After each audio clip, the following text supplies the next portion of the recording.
America, I have a major announcement to make. I will come out of retirement. There is only one Khabib, only one. And I think maybe people forget who I am. So I have decided I will come back. Yes, I know I have been retired for a while. I am a little rusty, maybe slower than before. I have been eating good food, enjoying time with family, maybe too much time. But even with this, I believe I can win. I know I can win. He has not felt the pressure, the control, the power. I will show him what real Dagestani wrestling feels like. I will remind everyone who the real undefeated fighter is. He might be the machine, but I'm the factory that build machines. Train hard, because when I come back, I'm not just coming to fight, I'm coming to win. Thank you everyone for your support. I will keep you updated. See you soon. Khabib Nurmagomedov absolutely humiliated drug addict, alcoholic, sexual predator Conor McGregor after Conor McGregor accused him of scamming his fans by selling an NFT that a lot of people bought based on exactly what it was advertised as. All right, listen up, because this might be the wildest MMA drama of 2025 that Conor McGregor disappeared. For one whole month, the loudest man in MMA, the king of chaos, the dude who tweets more than he trains, went completely silent. No trash talk, no fight news, no training clips, nothing. And when Conor goes quiet, something is very wrong. Then, November 23rd, bang. Conor returns with the most bizarre spiritual comeback story ever. He says he flew to Mexico, took some hardcore psychedelic therapy, saw Jesus, saw his own death, got reborn, healed trauma, and is now a new man. Bro, only Conor could drop something like that and act normal. And he didn't stop there. He posts training videos, jacked, pumped, sweating, roaring, talking about a legendary return to the UFC. Fans are hyped. Analysts are confused. Haters are laughing. And then Conor sees something that triggers his 2018 PTSD. Khabib launches Papaka NFTs a cultural drop, a tribute to his father, a digital version of the traditional Dagestani warrior hat. It sells out instantly. Millions made. Zero drama. Until Conor snaps that on November 26th, he jumps online and starts launching nukes at Khabib. Scammer. Using your father's name. Deleting evidence. Your fans got robbed. Zero proof. Zero screenshots. Zero logic. Just Conor panicking. But the internet hits him with the Uno reverse card. Telegram themselves confirmed nothing was deleted. The link just changed to sold out. Normal. Standard. Routine. Conor thought he exposed Khabib, but he exposed himself because fans instantly remembered. Conor's own crypto coin, real. Rug pulled in 2024 and left investors broke, so the dude yelling scam is the same dude who actually ran One Up Brutal. But this is where it gets dark. Conor gets desperate. And when Conor gets desperate, he hits the lowest, nastiest place possible. Khabib's father. The same father who passed away. The same father who trained him since childhood. The same father whose death made Khabib retire. Conor drags him into the drama again, and the entire MMA world goes, "Bro, not this again. You're done." Even fans who hate Khabib said, "Conor, cross a line you don't ever cross." Now here's where the story flips. Everyone expects Khabib to explode, to rage, to drop a 10-paragraph destruction. But he doesn't. Khabib stays calm, cold, deadly, and replies with the single most humiliating comeback of the year. "Come to Dagestan. We will put you in a real rehabilitation center." No rant, no emotion, just pure dominance. This wasn't about rehab. It wasn't about health. This was Khabib hitting the softest spot Conor has. 2018.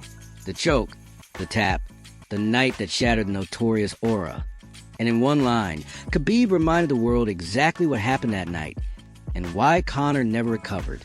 If you really want to understand why Conor melts down every time Khabib's name appears, you need to go back to the night that set this entire rivalry on fire. October 6, 2018.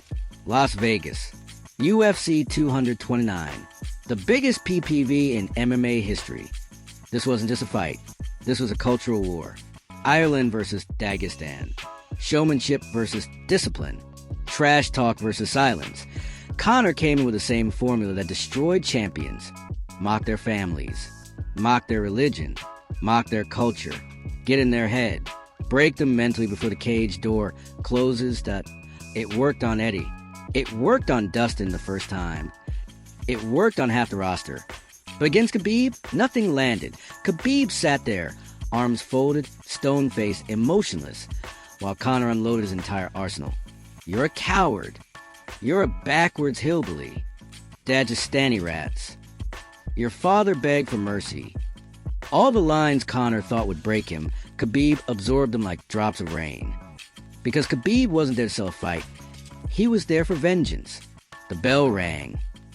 Conor took one step forward, and instantly, before he could even set his stance, Khabib shot like a missile. Takedown. Boom, pressure. Boom, suffocation. Conor wasn't fighting.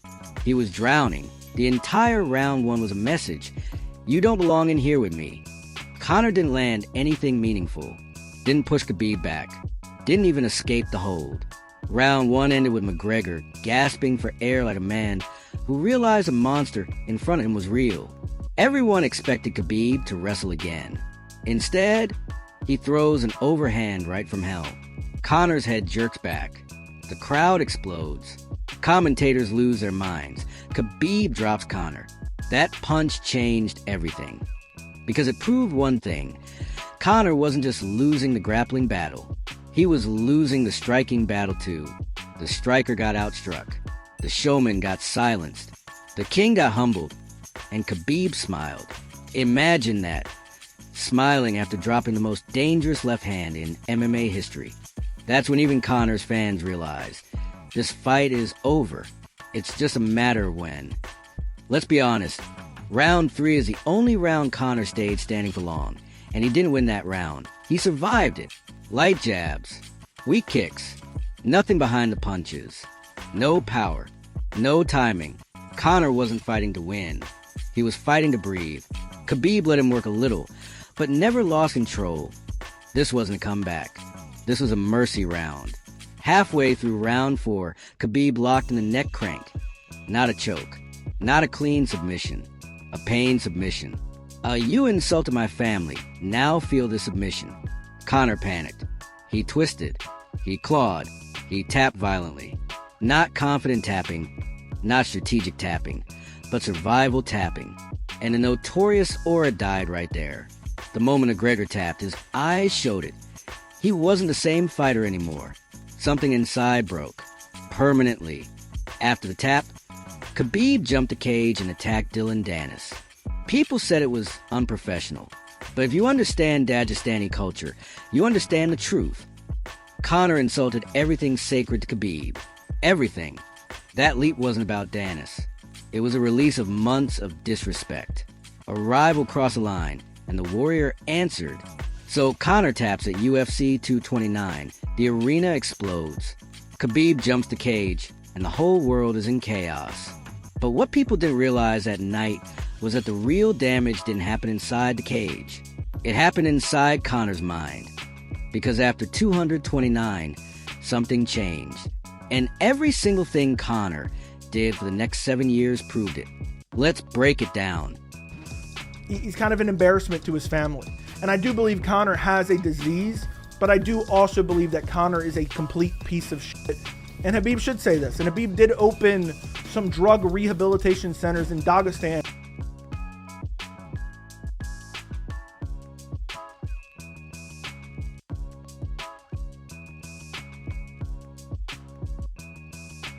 Even Dana White said, Conor was unusually calm. It was weird. That wasn't calm. That was shock. Because for the first time in his career, Conor's superpower, his mind games, completely failed. Khabib didn't crack. Khabib didn't slip.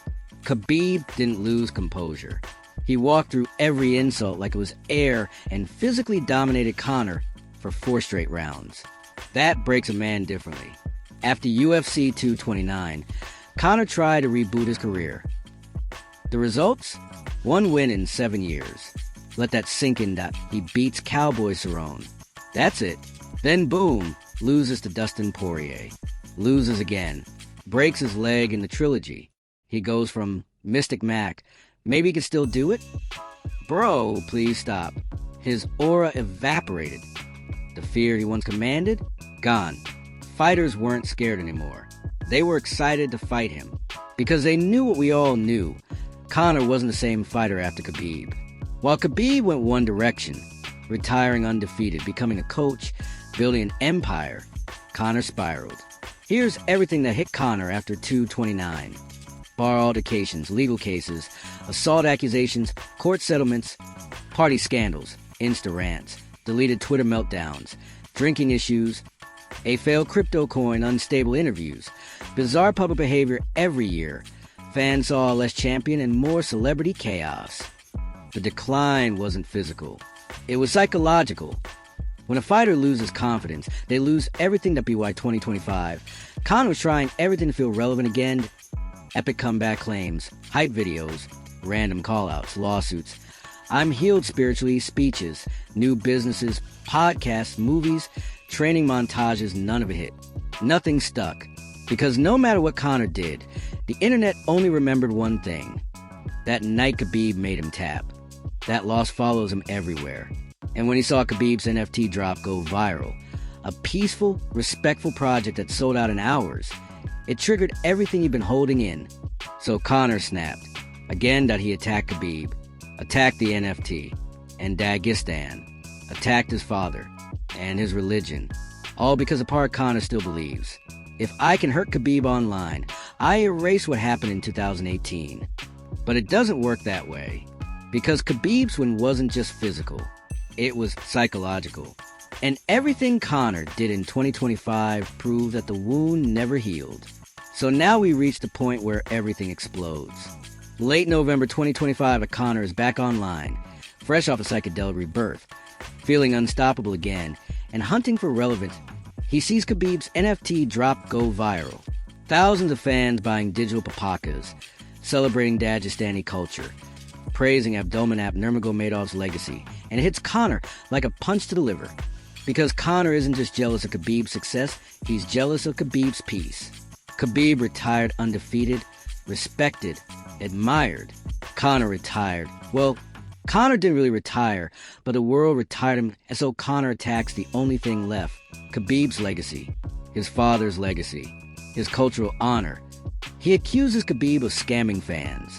Assalamu alaikum everyone. I'm very happy to announce my exclusive partnership with Multibank Group, world leading finance institution. Together with Chairman Mr. Nasser Tahir, we will launching something truly unique, connection with sport, finance and technology through by MBG token.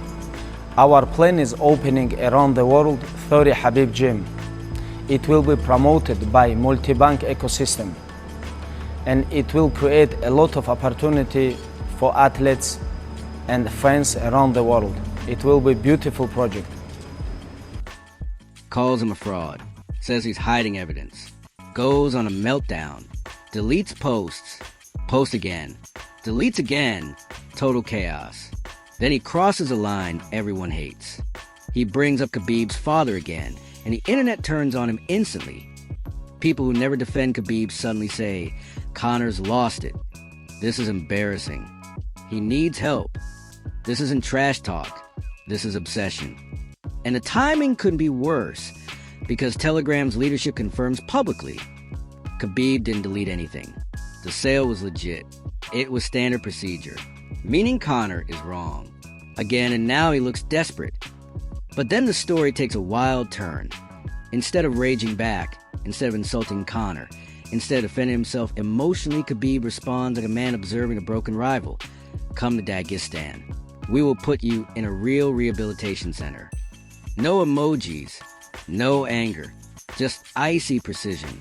This line destroyed Conor's entire meltdown. Because Khabib wasn't talking about addiction. He wasn't talking about therapy. He was talking about Conor's mind. He basically said, you're still mentally destroyed from 2018. Come heal properly. And the internet erupted. Khabib wins again. This is elite level psychological warfare. He humbled him with calm. Conor is finished. That one line did more damage than any punch at UFC 229. Islam, the lightweight champion, Khabib's protege, drops the most savage truth bomb. Khabib broke his mind. He's never coming back. Not trash talk, not hype, not promotion. A fact, spoken by the guy who grew up with Khabib, trained under Abdominap, and witnessed the preparation for 229 up close. Islam wasn't talking about Conor's career, he was talking about Conor's soul. The MMA world gasped. Because everyone knew it already, but nobody said it out loud. Until Islam did. Fans always dream. Khabib versus Conor 2. Run it back. Massive PPV. Biggest fight ever. But here's the truth. Khabib promised his mother he'd never fight again, and he will never break that promise. Khabib has no reason to return. He already dominated Conor once. There's nothing left to prove. Khabib's legacy is perfect 29-0. Untouched. Legendary. He won't risk it. Conor isn't the same fighter anymore, everyone can see it. Khabib knows it too. This rematch doesn't happen because Khabib is scared. It doesn't happen because Khabib already won twice. He won in the cage, and he won in Conor's mind. Conor can tweet, rant, delete, pray, post, meltdown, come back, repeat. But Khabib doesn't even have to respond. Because the rivalry ended years ago. The eagle flew, the notorious fell. And to this day, Conor is still chasing a night Khabib has already forgotten. Khabib took Conor's soul years ago, and the fans have never recovered, and they hate Muslim fighters because of it. And I will continue to call it out. I don't care. Let's be honest, the main reason there are so many anti-Muslim MMA fans is because Khabib brutalized McGregor back in 2018. The casual incels were devastated watching McGregor have his soul taken that night and simply never recovered. Khabib